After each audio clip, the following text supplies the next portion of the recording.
Yun! So hi guys, welcome back to my channel. It's me, McCoy. If you're new to my channel, my name is McCoy. I'm an international nurse in the UK and I do vlogs about everything that's happening to me and my wife here in the UK. And maraming nangyari recently. Unable to post any new vlogs recently kasi maraming pinagdaanan. But marami palang kinabisihan, but I'm gonna try to share some of them. And itong i-vlog ko ngayon is medyo in an urgent manner, kaya medyo pagpasensyahan nyo yung editing. But the goal anyways is to teach you guys or to share to you guys how I prepare for interviews dito sa UK.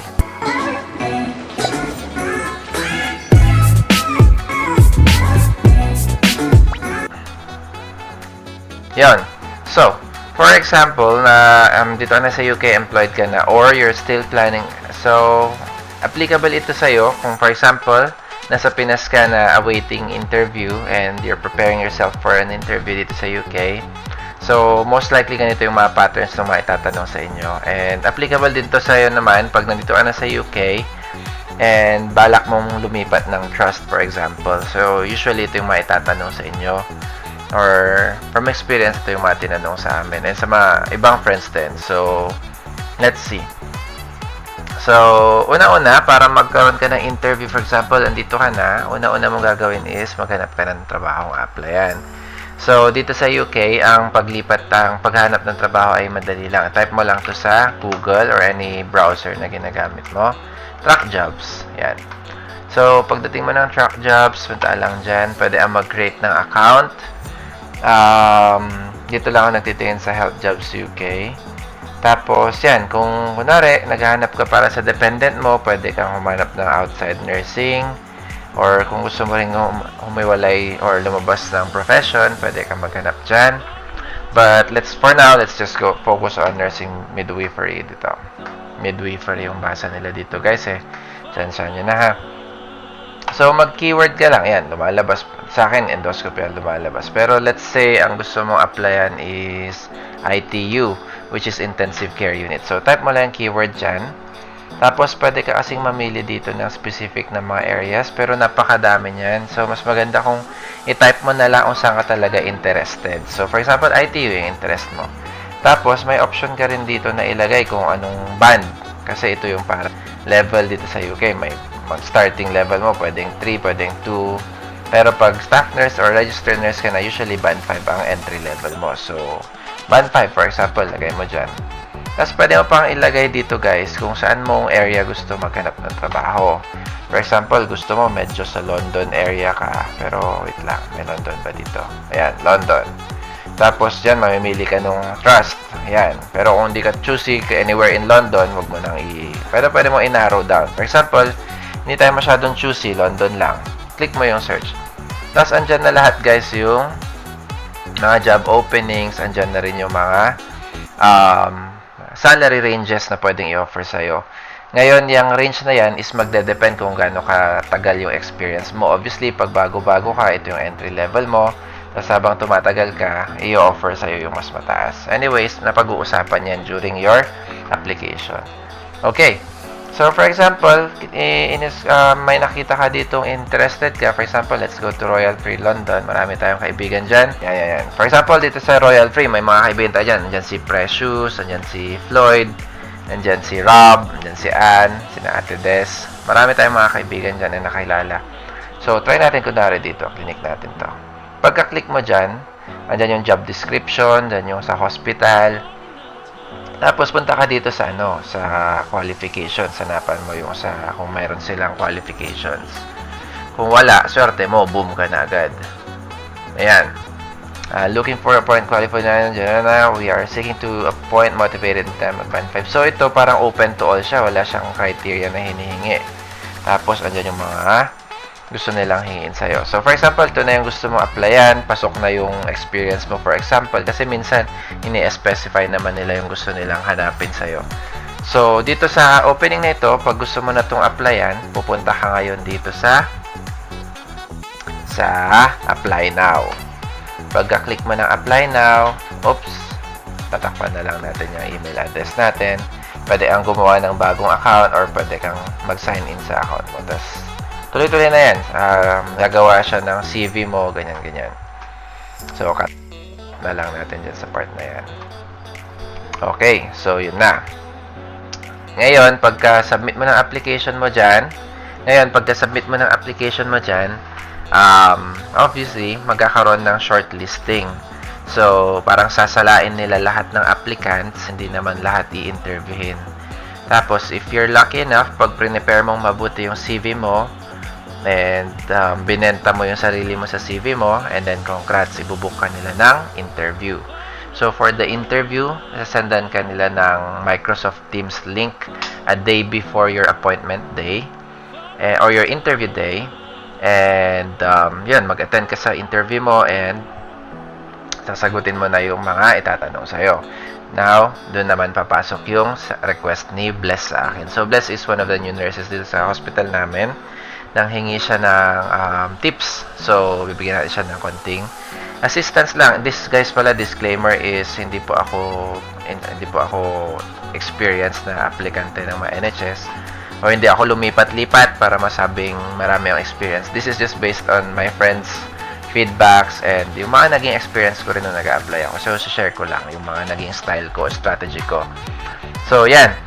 Matik na gagawin mo ngayon, puntahan mo yung in-applyan mong trabaho. So, kunwari, Royal Free London. Make sure na magbasa-basa ka about dun sa trust na applyan mo. First yon. Tapos, hanapin mo agad ito. Ito, hanapin mo yan. Ito kasi yung parang trust values nila. Ngayon, magre-revolve ngayon yung isasagot mo sa interview mo dito sa trust values nila. So, for example, sa kanila, oo, kita ka. Hindi naman, ano bang ginagawa mo dun? Nakadaan-daan ka lang? Okay lang yan. Hindi naman kita lahat. Yan lang naman yung nakikita. Kita ako, uy. Asan? Wala, oh. Yan lang, oh. Live ba? Oo. I-edit ko pa naman. Anyways, guys. So, yan. Kunwari, welcoming, positively welcoming, actively respectful, clearly communicating, visibly reassuring. Pero, dito sa trust values nitong hospital na to, wala sila masyadong na-mention about sa patient first.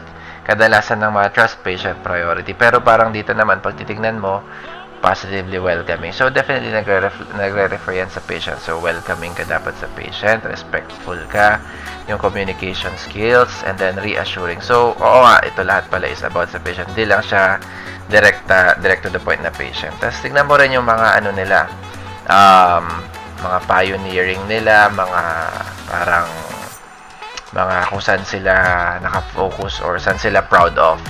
So, dito, proud sila sa mga people na sinaserve nila. Tapos medyo they are also welcoming disabled people. Kasi dito sa UK, ayan, di sila discriminating pagdating sa mga disability. Di na-welcome nila ma-employ sa trust. Ganyan. So, maganda rin in a way kasi nga equal opportunities. Ganyan. So, pagalingan lang talaga sa application. And yun, tsagaan din maghanap nung ikasasaya mo. So, let's jump in sa interview. So, alam mo na ngayon yung trust values. Let's see, tingin tayo ng mga sample questions, okay? Right, first question na pwedeng itanong sa'yo, why do you want to work in the NHS? Ngayon, ang tip natin dyan is, i-remember mo ulit yung trust values. So, babalik ka sa trust values. So, babalikan mo yung trust values ng ina-applyan mong trabaho. Cross na natin yan. Positively welcoming, respectful, communicating, and reassuring. So, paano mo gagamitin ngayon yun? Sa kanila medyo kailangan mo aralin syempre yung trust, pero dun sa mga naging experience ko, usually patient first. So, why do you want to work in the NHS? Kasi parang I want to work in this trust because I've seen a lot of compliments from the patients or the people you've served, and I want to be part of that team to make our patients feel that they are cared for, ganyan. So, benta mo lang yung sarili mo, ganyan. Tapos, ibato mo palagi yung trust values dun sa like patient first. Kung gusto nilang, you use good communication skills with communicating to patients. So, nagagamit mo yung communication. Tapos, obviously, You treat the patient with respect, dignity, and you always reassure them pag may mga procedures sila, ganyan, for example, or may mga doubts sila. So, gagamitin mo palagi yung values sa pagsagot mo ng mga questions. Pero di naman yung obvious na iniisa-isa mo parating. Parang pitik-pitikin mo lang para di naman masyadong OA, alright? So, yun. Another, ito common rin tong tinatanong sa mga interview. Okay? What qualities do you have that make you a good candidate for this position? Yan. So, bebenta mo yung sarili mo dyan. So, kailangan before ka pumunta sa interview, medyo mag-self-reflect ka. What are the things na proud ka ba sa sarili mo? For example, ako, kung sasagutin ko to, I'm a fast learner. Sasabihin ko yan, fast learner, especially when it comes to skills. Medyo rin ako, humble, and I see myself as an open cup. Ito lagi ko to sinasabi sa mga interview ko.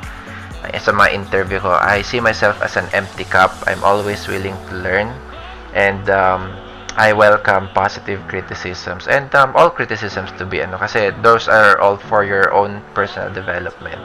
And definitely, makakatulong naman yun para improve yung sarili mo, thereby nabibigay mo yung care sa patients mo, lalo ang nagiging mas maganda yung efficiency mo. So, babato mo na naman papunta sa trust values. Right? So, syempre, pag competent ka, confident kang mag-reassure, ganyan. Yun, mga ganon. Tapos, maganda rin dyan, flexible sa schedule, benta mo sarili mo. Tapos, trustworthy, ganyan. Trustworthy, yung, kunwari, I am able to keep patients' confidential informations, yan. Hindi ako nagdadivulge yan kung ano-ano. And tas ito, gusto na loyal and committed into the team that I work with or into the trust. Ganyan. So, parang magbigay ka ng hint na may bala ka magtagal dun sa trust kahit wala.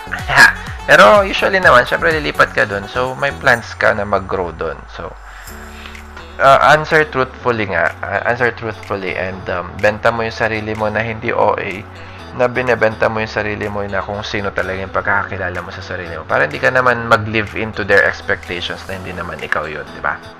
Good yun. So, next. Ito hindi ko pa masyadong na-encounter to. Pero, nakita ko lang to, may mga binabasa-basa, pinapanood din noon. Tinatanong daw ito kung minsan. Do you have knowledge about NHS systems or processes? Pag ako tatanungin mo, I work in the NHS, magto 2 years na ako. Wala.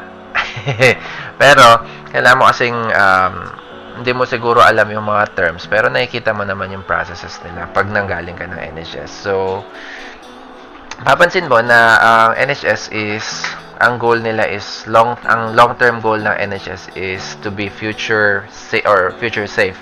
Uso yan dito sa UK, yung future safe dapat yung mga plans mo. When you say future safe, dapat fit siya sa 21st century, ganyan. So, always improving yung, hindi lang yung trust physically, pero yung team dapat always improving. Yung, kunwari, from paperless, gusto rin nilang gawing, as much as possible, computerized na lahat. Yan. So, nag-i-improve. Yan. Yun yung mga plans nila. Tapos, gusto nilang i-empower ang patients nila. Gusto nilang ibigay yung care na control na hawak ng patient. So, mga ganyan yung mga sagot mo. Also, gusto nilang i-boost yung outpatient hospital care para maging lesser yung pressure sa A&E, which is parang emergency department nila dito. Kasi napakalaking factor ng A&E pagdating sa CQC or yung quality of care na rating ng isang trust or hospital. Trust pala guys ang tawag sa hospital dito sa UK. Yan. Right. Medyo deep to. Huwag nyo masyadong pagkaabala nyo. Basta idea lang na gano'n. Para may masagot naman kayo. Hindi naman nila i-expect yan na alam mong 100%. Lalo pag band 5 lang. Pero pag mga band 8 yung applyan mo, matik that, alam mo yan. Right. Ito na. Ito na yung application. So, dapat talaga alam mo yung trust values. May mga tanong na ganito and very, very common ito, guys. Describe a situation where you have applied the trust values in your practice. So, dito, magsa-self-reflect ka. Ang tip ko dito, sasagot ka using a format na, ito, STAR. Ano yung STAR? Situation. Ay, wait lang. Mali yung spelling. Situation na guys, Situation. Task. um, action and result. Ito pala ay nahiram lang natin to guys sa isang YouTuber din na ang pangalan ay si Career Vids. Kung gusto niyo siyang i-search sa YouTube. So, pinapanood-panood ko rin kasi siya. So, ito yung mga nakakita ko to sa kanya. Pero, kahit naman wala itong guide na ito, pag sasagutin mo siya ng appropriately, susundin mo rin talaga yan. So, paano yan? Ano ibig sabihin yan? Sana ba tayo? Ano ibig sabihin yan? Describe a situation where you have applied the trust values in your practice. So, yung trust values, balikan mo muna ulit. So, keep in mind, welcoming, respectful, communicating, reassuring. So, babalik ka sa own experience mo. So, mag-iisip ka ng situation, yun yung S. Mag-isip ka ng situation na specific na ginawa mo talaga na na-apply mo yung being respectful. For example, ako, sa hospital namin, madalas, madalas kasama mo yung, kunwari, sa reception, bago mo papasukin yung pasyente sa admission sa endoscopy, kailangan mo siyang kausapin and minsan kasama nila yung mga relatives na. So, yun, respectful lagi.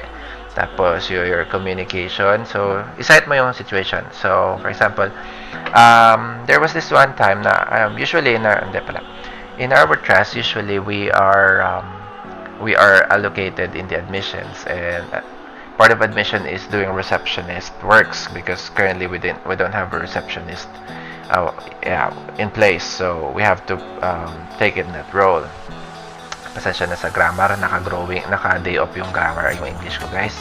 Anyways, sometimes we have relatives coming in, they accompany their patients, and sometimes their patients are well enough to be on their own, so you have to respectfully tell the relative that they cannot be in the department because they weren't swabbed, so we only allow positive as a policy. We only allow COVID negative patients to stay in the reception to keep the department negative free, and our pathway is called AMBER, which is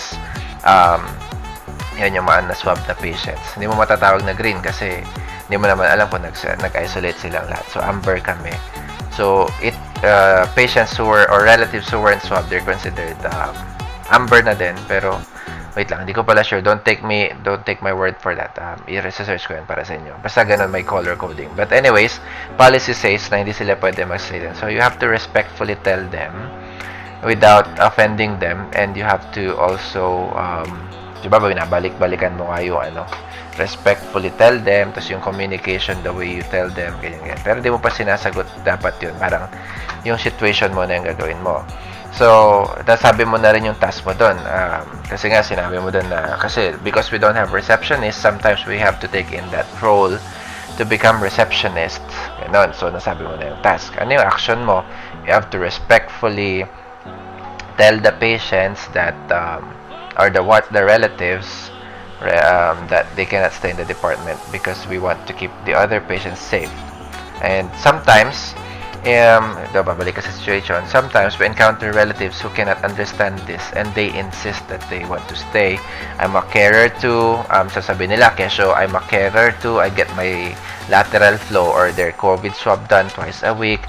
And nakakairita yung mga ganong situation because you would expect that their carers themselves, they should understand better or they should understand better that your goal is to keep the department safe, the team safe from any risk of COVID negative or COVID positive, di ba? So, nakakairita yung mga. Pero, kahit na sarap patulan, kailangan respectful pa rin, tas yung communication mo is on point pa din. So, yun yung result. So, result nun, sometimes, some relatives really insist, further action is to escalate to the sister in charge or the nurse in charge, and as a result, sometimes it is de-escalated, yeah, and obviously we have to implement the policy strictly kasi nga safety ng other patients, babato mo na naman yun. Dapat hindi ka mag-give in doon kasi safety of ng nakakarami. Hindi kesyo gusto mong magpasipsip sa relative pag bibigyan mo na.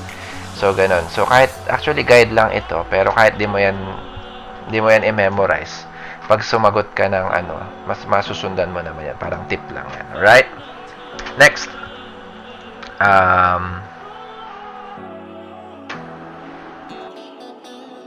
Ayan.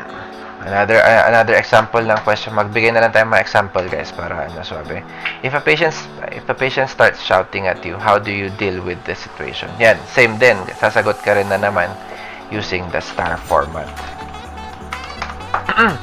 And again, magsa-cite ka ng specific situation na hindi mo siya sasagutin na parang if a patient starts shouting at you, blah blah blah. Hindi, magsa-cite ka ng example para mas kapani-paniwala, di ba? Kahit na hindi naman talaga nangyari, pero I bet nangyari na yan sa'yo. So, bibigyan mo siya ng solid example. So, ganun palagi yung tip natin dyan, guys. Gamitin nyo to.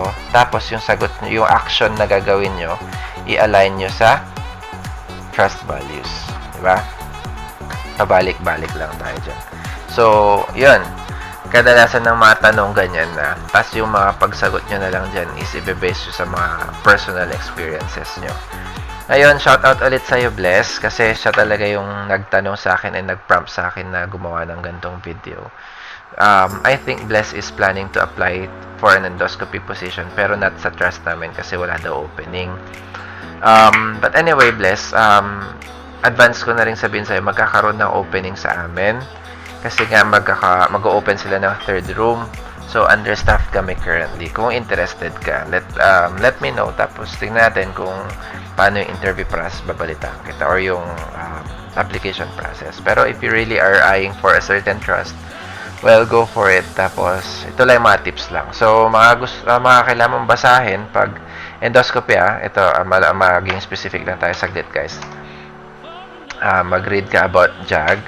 Sinabi ko na rin to sa kanya. And yung mga procedures na commonly done in endoscopy. Yeah. Tapos, ang JAG pala, guys, is i-google nyo lang kung ano ang JAG. Hindi yan brand ng pantalon. Iba yun. JAG endoscopy. Yan. Ang ibig sabihin ng JAG ay Joint Advisory Group. Sila yung nagpo-provide ng accreditation ng mga unit. So, JAG standards. May mga standards sila. Sila yung mga nagbibigay ng guidelines sa mga unit or sa mga endoscopy unit kung ano yung mga tamang flow ng patient. Kunwari, male dito, female dito, ganyan. Ayaw nila nagmi-mix. Sila yung mga nagsasabi niyan. Kunwari, kung paano yung mga trainings din, sila rin yung nagbibigay ng tips kung ano yung mga trainings, ganyan. Yan. So, importante alam mo yan. Tapos, may isa pa yan DBS. Hindi DBS JETS Workforce naman yung pinagkukunan natin ng training. JETS Workforce. Yan naman yung JETS naman yung training program naman sila na based din sa JAG standards. Yan. JAG accreditation. Yan naman gagawin ng training. So, familiarity lang. Hindi naman nila expect na alam mo na yan.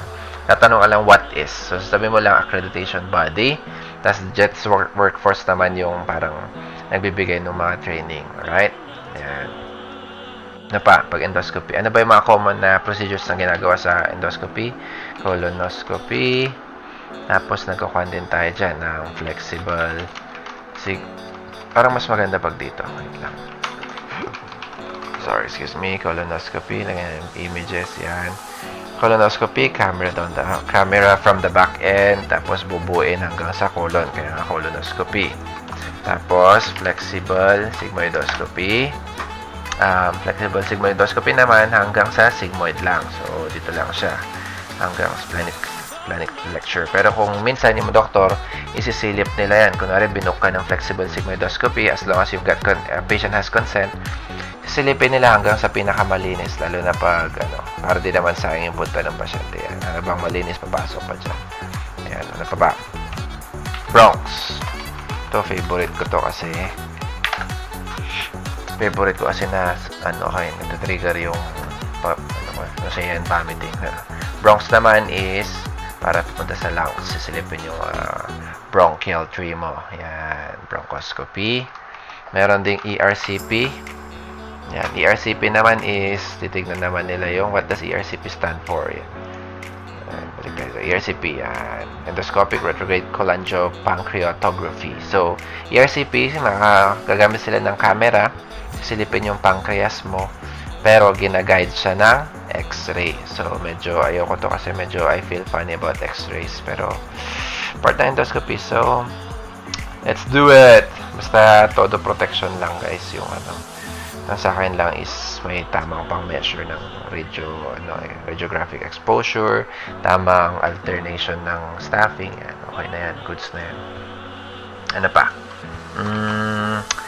May mga endoscopy, advanced endoscopy units na nagano endoscopy tablet camera. Hindi ko alam yung tawag eh. Walang ganito sa amin eh. Capsule endoscopy. Yan.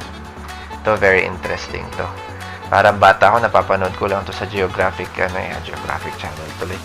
Sa Discovery Channel yan. So, swallow ka ng capsule, tapos i-identify nyo na. Hindi ko lang alam paano ko kolektahin, kaya very exciting para sa akin to. Kasi walang ganito sa amin. So, dadaan yung camera sa lining mo.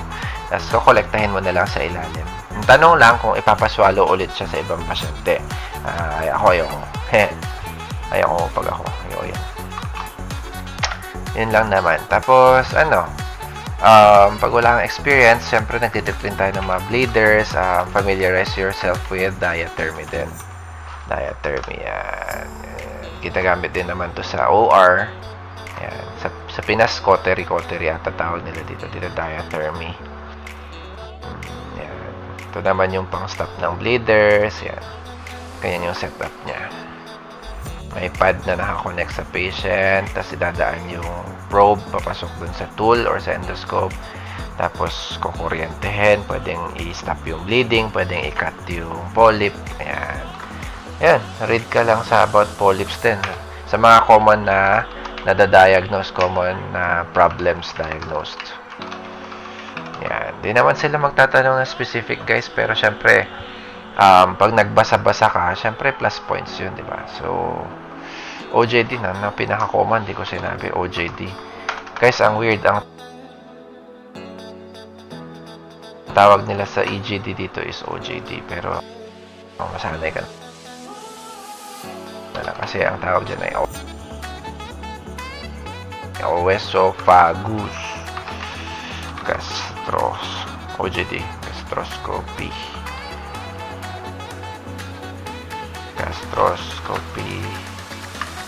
OJD. Hindi ko alam ibig sabihin ng OJD ng tangko. Ayan, esophagogastroduodenoscopy. EGD kasi, esophagogastroduodenoscopy. Yan, read about lang sa mga yan. So, yun. Bless. Basta meron ka lang, medyo may knowledge ka lang dun sa mga overview, hindi na kailangan specific. Ano ba yung mga normal na na-diagnose? Polyps, yan, low lips, may mga bleeders, tapos may mga what else? Diverticulous, gastritis, H. pylori, yan, H talaga ang basa dyan dito guys. H. pylori, ano pa ba? Ano ako maisip eh. Crohn's,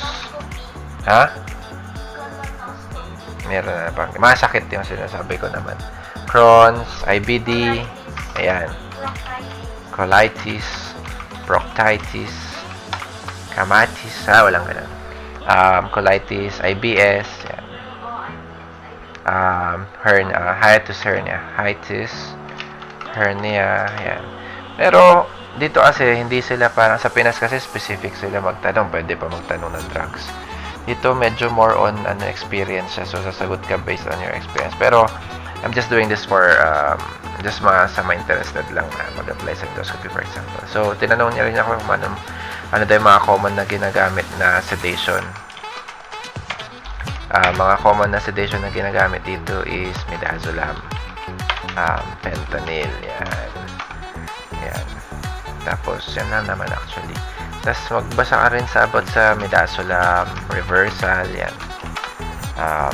Midazolam reversal, flumazenil. Tapos yung reversal mo naman sa fentanyl is yung naloxone. Tapos alamin mo rin kung ano yung mga nire-reverse mo, ano ba yung common na midazolam overdose, yan. Para kunwari may alam ka naman kasi nurse ka naman, galing ka naman sa ward, so nagbibigay ka rin ito. So kailangan alam mo rin yung mga symptoms niya. So, yun. Right? Yan. So, yan. Medyo mahaba-haba naman na yun. Tapos, after interview, makikita mo yung status ng application mo from submit application, magiging interview. Next is offer. Yun na yung next step. Sa offer, sasendan ka nila ng conditional offer na as long as mamimit mo yung mga requirements nila like reference checks, reference checks, occupational background check, parang ganun, occupational health checks, DBS, yung parang police clearance dito, tapos ID checks, parang ano na lang, paperworks na to. Basta makakomplete mo yon, makukuha mo yung final offer mo. Tapos next na yun, final offer. Sa final offer, malalaman mo na yung pinaka-offer nila ang sweldo sa'yo. Tapos, may nag-invite sa atin maglaro. Kukulit nila. Tapos, wait lang, Padli. Sunod na. Tapos, after nun, yun na. Magre-render ka na sa current na trabaho mo. Tapos, lilipat ka na yung start date na induction. Ang maganda dito, pag NHS to NHS yung applyan mo, nag-uusap yung mga systems nila. So, hindi na hassle ilipat yung mga trainings mo. Meron tinatawag sa UK na statutory mandatory trainings. Yan yung mga manual handling, ganyan. Obviously, nag-iiba-iba yan sa bawat trust, pero naki-carry over para hindi mo nagagawin lahat. Pero maganda pa rin, i-update mo yung sarili mo sa mga training nung trust na pupuntahan mo. Hingiin mo pa rin yung sa manager mong bago para at least malay mo may differences. Kasi iba-ibang paraan ng pagpapatakbo yan kahit na same na NHS trust. Alright? So, yan. So, hopefully, makatulong tong video na to. Sensya na napakahaba. I would have edited shorter, pero medyo kulang yung time. Gusto ko lang ihabol kasi exam na ni Bless nitong, or interview na ni Bless nitong coming Tuesday ata. So, hopefully, nakatulong to sa'yo, Bless. Message ka lang pag may tanong ka, ne? So, sa inyo naman, guys, thank you sa panonood. So, sa mga nagbabalak pa lang or nagplaplano pa lang, hindi pa totally convinced na pumunta sa UK, okay naman siya. Dito, yung sipag mo lang talaga. Tas, okay naman, ma-achieve mo yung mas madaling makuha yung mga dreams mo. Lalo na pag i-compare mo back home sa atin. Pero pag i-compare mo kung ikaw yung tipo ng tao na confused if you wanna go to the US, you wanna go to the Australia, wag ko nang patagalin. Habang nag-iisip-isip ka, di why not stepping stone mo muna dito habang inaantay mo US? Kasi we all know US takes a long time, di ba? I don't know ngayon, pero dati takes a long time. Australia, usually 1 million yung show money. So, habang pinag-iipunan mo yung show money, why not dito mo pag-ipunan, di ba? Maraming gumagawa niyan, ginagawang stepping stone ng UK. Then, lilipat sila. Meron naman yung iba, pagdating sa UK, stepping stone sana nila. They fall in love with the UK and they stay. And kami naman ni Mrs. And although ang family or relatives namin ay nasa US, shout out sa inyo, Ate April and everyone else there. Sina Mama, sina Nikki. Kuya ko naman nasa Singapore. So, although we're all over the place, we find it settling here kasi may mga rin kami dito relatives, sina Auntie Tita sa London, sina Ate Jane, mga pamangkin. And okay naman kasi talaga. Basically, ano pa bang hahanapin mo? You have a job, free ang care, hospitalization and everything, free yan, free ang pag-aaral ng bata at a certain age, syempre childcare. Ayun yung mga hurdles dito, childcare, pero we'll get into that one step at a time. Pero basically, swabe lang. Ang kailangan mo lang para makapunta dito, una-una, OSCE. Tapos, Una-una, English exam. Either OET or IELTS. Next, kailangan mo ng CBT, which is yung parang board exam nila na swabeng-swabe lang, guys. May mga online question and answer materials na gawin mo lang yon, sure pass na yon kasi kayang-kaya natin yan. And pagdating mo dito, OSCE, na I've spoken to some friends na taga South, I heard na mahirap pala ang OSCE dun sa kanila. Pero dito kasi sa amin, mababait yung mga examiners. So, depende rin pala sa location. Pwede rin maging difficult. Pero, yung OSCE naman is parang return demo lang kumbaga sa college return demonstration. So, i-demo mo yung skill. i-assess ka ng examiner. Now, as long as ginagawa mo siya according to safely, patient safety, blah blah blah, papasa ka naman. Tapos pag may na-fail ka, 5 areas ata yan. Hindi ako expert na OSCE kasi nakalimutan ko na yan, graduate ako na yan. Parang kunwari 5 areas yun, assessment, tas 2 skill, yung ADPI nila dito iba eh. Anyways, kunwari ang naibagsak mo lang assessment, pag magre-retake ka, balik ka lang sa assessment. Yun na lang yung gagawin mo, hindi na buo. Tapos, hanggang 3rd try. Pag bumagsak ka pa sa 3rd time, maghanap ka lang ng iba pang sponsor na gusto magpa-sponsor sa'yo na mag-take pa ng 4, 5, 6 o unlimited exam. Yun lang yun. Pero, usually, 2nd try, pumapasa naman na kasi babalik ka lang naman para gawin lang kung ano yung mali mo. Go to Excel sheet. So, sure pass yun, guys. Alright? Tapos, dito sa UK, sa mga kagaya namin na hindi sure dating pumunta dito kasi ayaw na namin ng long distance. Napakadali pong dalhin ang family. Lalo na pag minors pa, kunwari mag-asawa kayo, swabe na yun, madaling ng asawa. Girlfriend, madali rin dali ng girlfriend, basta legit kayo. Pag may anak kayo, basta minor. Like age of 21 ba? 21 yata. Hindi ko sure. Age of 18? 18, I think. Meron akong ilalagay na link sa baba ng support group ng Filipino community dito sa UK. Yan. Sila yung nakatulong sa amin sa pag-apply. Shout out po pala sa inyo. UK Tier 2 Visas. UK Pinoy. Wait lang.